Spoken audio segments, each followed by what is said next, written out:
buong suporta ang pinahayag ng mga kinataman mula sa local government units at iba't ibang stakeholders ng Eastern Police District para sa 5-minute response time program ng Philippine National Police matapos ang isinagawang launching of allied support to the Chief PNP 5-minute response and collaborative stakeholders forum. PNP Quick Response Strategies sa EPD. Patrolwoman Jenny May Dolor sa report. Buong suporta ang mga stakeholders at mga lokal na pamahalaan dito sa Metro East sa 5 minutes response time program ng Chief PNP.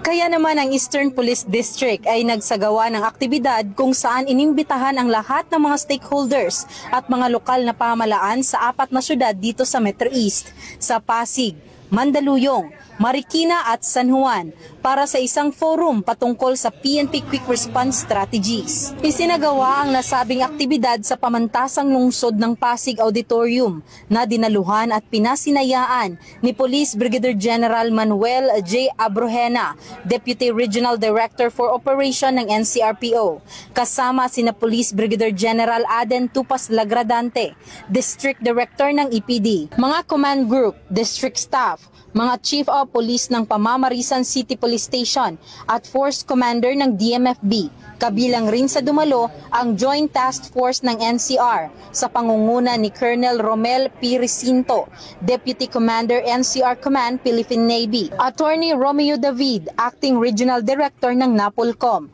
Mr. Joseph Aaron Miravales, President of EPD's Advisory Support Group, at mga kinatawan ng mga stakeholders at mga LGU sa Metro East. Ito'y pamamaraan ng information awareness sa lahat ng ating mga kabayan dahil ang programa ni Chief PNP na 5 minutes response ay magiging epektibo lamang ito kung tutugon ang mamamayan.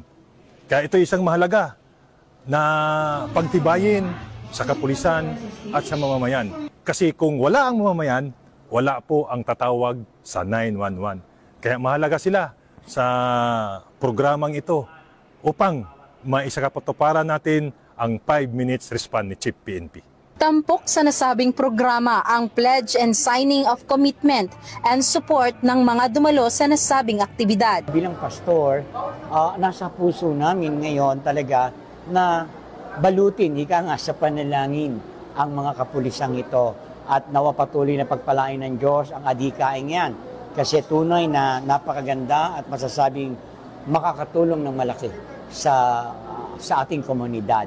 Ibinida naman ng EPD ang mabilis at epektibo na pagresponde sa pamamagitan ng isang simulation exercise ng 5 minutes response time program ng Chief PNP. Ang nasabing aktibidad ay patunay na sa tulong ng lokal na pamahalaan at mga katuwang sa komunidad, posible ang mabilis, epektibo at organisadong pagtugon sa anumang emergency sa pamamagitan ng pagtawag sa 911. Hangad ng Eastern Police District ang kaligtasan ng bawat mamamayan. Ako po ang inyong Police News Network Correspondent, Patrolwoman Jenny May Dolor, alagad ng batas, tagataguyod ng Balitang Pulis.